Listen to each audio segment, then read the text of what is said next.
Specifically এই ৬ জনকে হত্যা করে লাশ পোড়ানো একটা নৃশংসতম ঘটনা। সেই জন্য এইটাকে আমরা আলাদাভাবে তদন্ত করেছি এবং এইটার সাথে রিলেটেড যে কয়েকজনকে পাওয়া গিয়েছে তাদের বিরুদ্ধে আমরা গ্রেপ্তারি পরোয়ানা চেয়েছি। এই লাশ পোড়ানোর ঘটনার সাথে সেই সময় কর্মরত ৪ জন পুলিশ অফিসারকে আমরা শনাক্ত করেছি। এই ৪ জন আর সাইফুল ইসলাম ঢাকা ১৯-এর এমপি সেই সময়ের, তার বিরুদ্ধে আমরা গ্রেপ্তারি পরোয়ানা জারির জন্য আবেদন করেছিলাম। আদালত গ্রেপ্তারি পরোয়ানা জারি করেছেন আজকে। মোটা দাগে আমরা যেটা বলার চেষ্টা করছি যে ছাত্র জনতার মধ্যে, সবার মধ্যে আমাদের ব্যাপারে যাতে কোনো অনাস্থা তৈরি না হয়, আমরা ব্যাপক হারে গ্রেপ্তারি পরোয়ানা জারি করছি না। কারণ গ্রেপ্তারি পরোয়ানা ব্যাপকভাবে জারি না করে আমরা তদন্ত করে যাদের বিরুদ্ধে কনক্রিট এভিডেন্স পাচ্ছি সেগুলোকেই আমরা নিয়ে আসছি, কিন্তু কোনো অপরাধী ছাড় পাবে না, এটাও সত্য।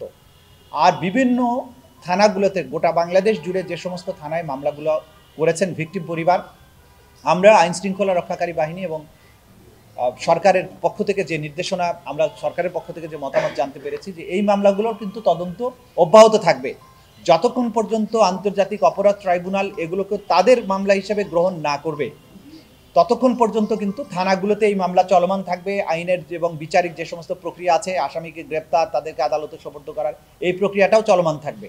আমরা যখন মনে করব যে এখানে ক্রাইমস অ্যাগেইনস্ট হিউম্যানিটির অধীনে এই আসামিদেরকে ধরা দরকার, তাদের বিরুদ্ধে এখানে নিয়ে আসা দরকার, তখন আমরা যাব। কিন্তু ধরেন যেহেতু ৫৬,০০০ বর্গমাইল জুড়ে এটা হয়েছে, এই গ্রাউন্ড লেভেল পর্যন্ত যেতে আমাদের সময় লাগবে। আমরা বারবারই যেটা বলার চেষ্টা করেছি, যারা অপরাধের একদম মাস্টার মাইন্ড ছিলেন, একদম টপে যারা আছেন, তাদেরগুলোকে আমরা আগে নিয়ে আসছি, ক্রমান্বয়ে আমরা নিচের দিকে যাব। সুতরাং কাউকে আশাহত হওয়ার প্রয়োজন নাই। আমরা আশ্বস্ত করছি জাতিকে যে আমরা সবার ব্যাপারে আমরা যথাযথ ব্যবস্থা গ্রহণ করব। সানবিট সব দিবে সামাল। সানবিট ম্যাজিক প্রেস ডিশওয়াশিং এর মাথা ঘোরানো সলিউশন।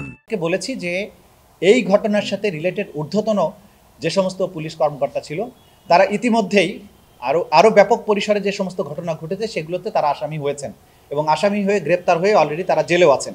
এবং এটার কমান্ড রেসপন্সিবিলিটির কারণে উপরের দিকে শেখ হাসিনা সহ স্বরাষ্ট্রমন্ত্রী সহ অন্যরাও আসামি হয়েছেন, তাদের বিরুদ্ধে গ্রেপ্তারি পরোয়ানা জারি হয়েছে। স্পেসিফিক্যালি এই ৬ জনকে হত্যা করে লাশ পোড়ানো একটা নৃশংসতম ঘটনা।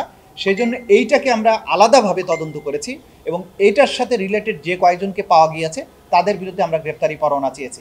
কিন্তু এর সাথে আরও যারা ইনভলভ আছে, যাদের বিরুদ্ধে তদন্তে আমরা কনক্রিট এভিডেন্স পাবো, তখন তাদের বিরুদ্ধেও কিন্তু আমরা গ্রেপ্তারি পরোয়ানা চাইবো। এটা আমাদের রিপোর্টেও আমাদের তদন্ত কর্মকর্তারা বলেছেন যে তদন্ত চলছে, যাদেরকে ভবিষ্যতে আরও সম্পৃক্ত পাওয়া যাবে তাদের বিরুদ্ধে আমরা গ্রেপ্তারি পরোয়ানা চাইতে পারবো।